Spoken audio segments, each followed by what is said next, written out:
Hello, Namaskar Ji. It's 19th of November. It's around quarter to 4, 3:45 p.m. on Tuesday. And there are very interesting activity, interesting program agenda on the menu here. We have Prime Minister Modi is coming in today. So maybe in an hour or two we should be in the country. I don't know what they planned for him. He's coming through the government. I think it is a political field, and they will know how to plan programs, and so maybe he will address the Indians here in Guyana. They will have a cultural program.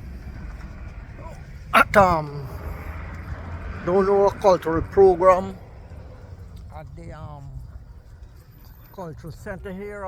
Tickets might be available. My brother is trying to get a few. I don't know if he'll get any tickets, but should be interesting. There are so much people coming here to invest. The foreigners, we have little or no Indian input here. They've been helping to build the roads. There are a lot of Indian doctors here. They were supposed to build a hospital, but the hospital didn't come through. They were going to build out the hospital there at University of Guyana Specialty Hospital. There's so much fights and political exchanges and the election in 2015, everything just collapsed. There's no big bush and grass growing at that place there. Hopefully we'll come here to identify some projects. We will have Indian landmarks here in Guyana being left. We have a Mahatma Gandhi statue. We have now we have our own cultural center here in Guyana. Previously they were renting. They have a Dayanand landmark, a Dayanand boss statue from Promenade Gardens there at the gateway at Middle Street. But this was built by a rival political leader, Dr. Vishnu Bandhu, I think is his name. He was there in the URP party. So for this program, Guyana is a part of CARICOM, and Indian here are in diaspora. Mean that our ancestors came on a voyage, on a migratory journey. And we are now, this is like our second home. We don't know India. We never grew up knowing India. We don't travel there. It's so far away and it's so expensive. We don't know our families, our relatives back there. Me, for example, my father told me that his grandmother, she went back to India. She left her children, probably her husband too. All our children, the village had to grow them up. And she went back to India. But I don't know those people there. They've been disconnection. Because at that time long ago, they were now trying to put up post office. And those few villages that had a post office were luxury. People hadn't the liberality to have this deep connection by post. Telegram and all these things weren't so much available. Now they have internet. So by the time this internet and WhatsApp and all these modern technological communication came out, it had already 4 generations of Indian past here in Guyana. So to unite in with our old ancestral root might be a little bit awkward, Now we have other people, other ethnic groups are returning to their sources, like the Chinese, the Europeans here. They have free access. The Portuguese who came here, they have free access to go to Europe. It's more easier for them to travel and go to the West and to return to their roots and so. But for us Indians, we don't know how feasible is it to travel. We can hardly afford to travel out of Guyana, much less to go to India. That's one in a lifetime thing, I was thinking that maybe the Indian government, if they're so interested in disseminating their culture around the world, they're so interested in keeping the culture alive, some benefits will return to them, yes. Then they can organize a plane. There's Air India already flying to Guyana. They can organize airways, spiritual journeys, and other cultural activity where the people can be enriched and reinforced back to live their life in a more positive way, you know. Right now in Guyana, we have doctors. Many Indians are becoming doctors, lawyers, engineers. They're holding very big posts. Their education, they're absorbed the the Western education. It's not a problem or insurmountable obstacle for them. Many of them are acquiring great heights in the Western and technological field, you know.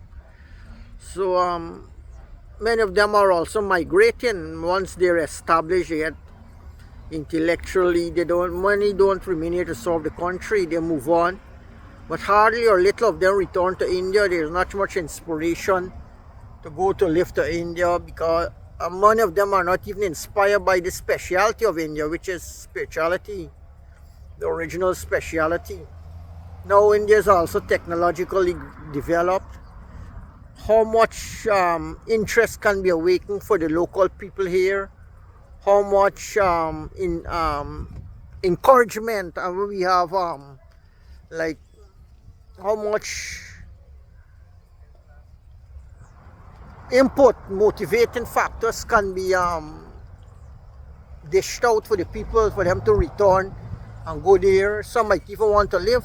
I know there are many Caribbean people living in Africa. They are returning to Africa to live there and settle down. But how much of them would want to go to India back? There's a question of feasibility, the appetizers, how much they can encourage the people here to want to go there to live. What will be the outcomes of going there? Maybe we'll have to live like fourth class or third class people. Are sure they won't accept us at par with them, you know, at par, because they have this system of caste system of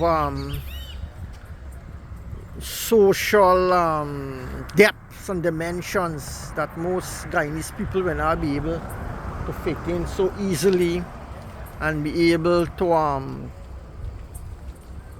appreciate and live with, you know. So what we have happening is Mr. Modi is coming to create a new window for these local people here, and also not only for Indians but also for Guyanese people. He's coming, you know, and he's coming here with a view to make as much contribution to this country as other nations are doing, like Europe or China. And even Africa has an interest too. I heard that they have an interest here to start trading, to start market business, to go into the business sector. So we don't know how much competition India can realize with this visit here. This is Mr. Modi's first visit. I can remember I was a little child, a young child, when Indira Gandhi came to Guyana. I was living in Bel Air, Donkseys, at my grandparents' house. There was this excitement there. And the roads, when we look out, I think they took us out afternoon when she was passing. There were people on the roads, the public roads, so much crowded, all kind of people, blue, green, yellow, mauve, pink, purple, all kind of people. Whether nobody cared about the ethnicity, but people. I was thinking that she really probably had a great and powerful Atma Shakti, or what they call soul force, because how can people like this react like that in those days, 70s, 74, when she came here. And then there was Bandaranaike, the lady from Sri Lanka, the Prime Minister. When she came also, there was the same thing. People crowd on the roads and all the major roads where the vehicle going to pass with the little flags in their hand waving. Everybody want to peep, and there would be the leaders in their open sports car, you know, open back, and they would sit down and waving or stand up in their back seat, they're waving. Queen Elizabeth, the same thing too when she came here. So I don't know if Modi will have this kind of response when he comes here, because he's a male, you know, he hasn't got a mother nature.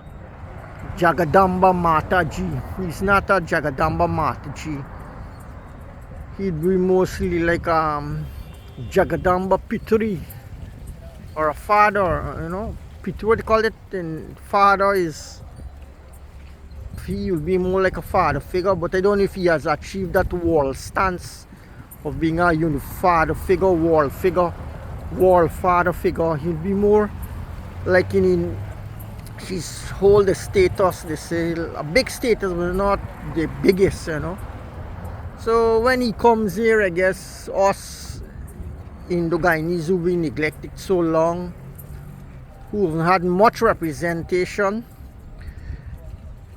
where we have others have been represented and they've been got a lot of big slice of life. I think things might now open and better for us here, you know. Let's see. But I know that we will share. Guyanese Indians, they always share what is coming here. Everybody will benefit and get a piece of it, you know. But this was a colorful event, and many people were expecting it a long time ago, because the Caribbean has, Indian culture has a part of the national profile here in this country, where people are taking their activities, their religious and their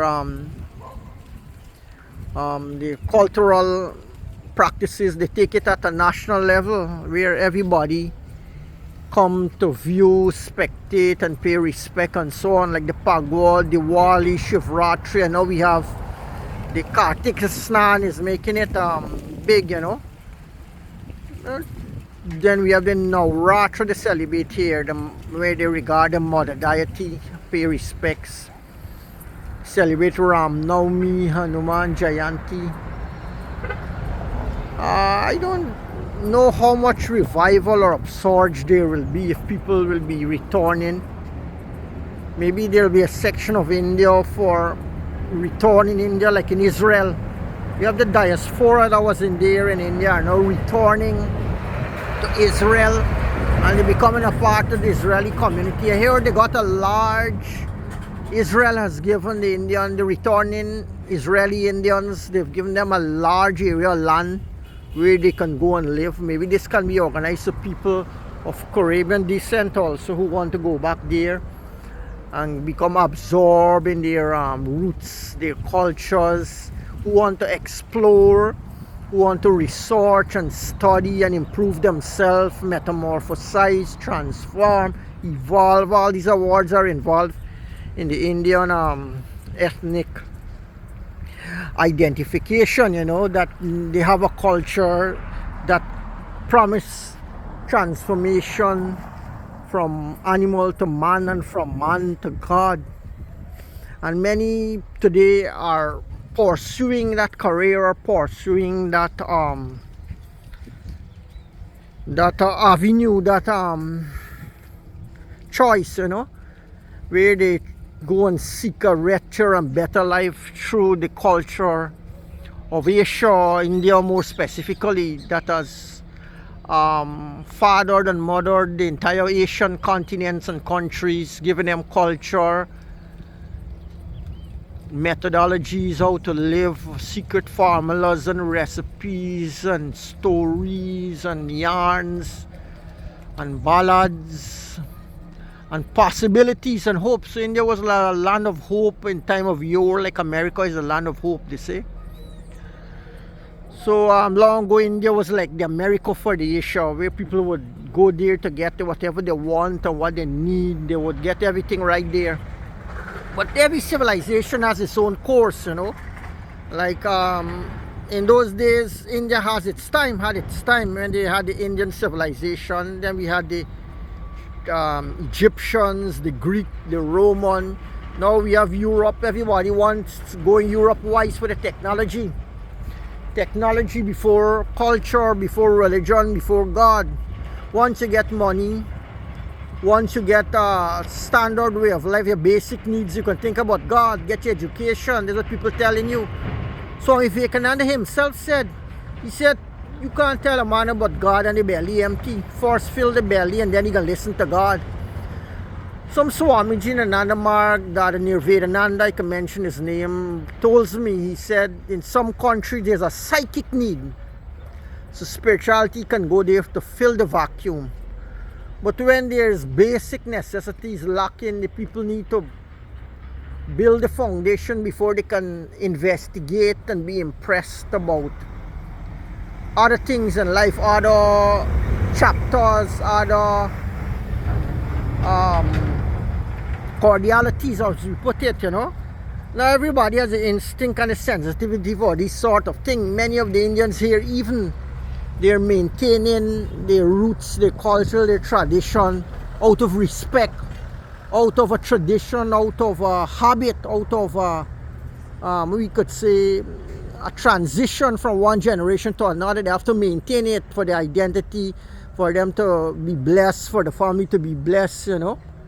So it happens like this, that not everybody understand the deeper and finer intricacies of religions, philosophy, and metaphysics as Europe, Germany, America, or Tibet, or whichever country might do, you know. Now the other countries are opening because there are more finer minds, higher minds that are exploring these books and finding that they are below those teachings still. Even mankind has evolved so high, they still are below these great teachings that the Eastern masters, ancient Eastern masters live.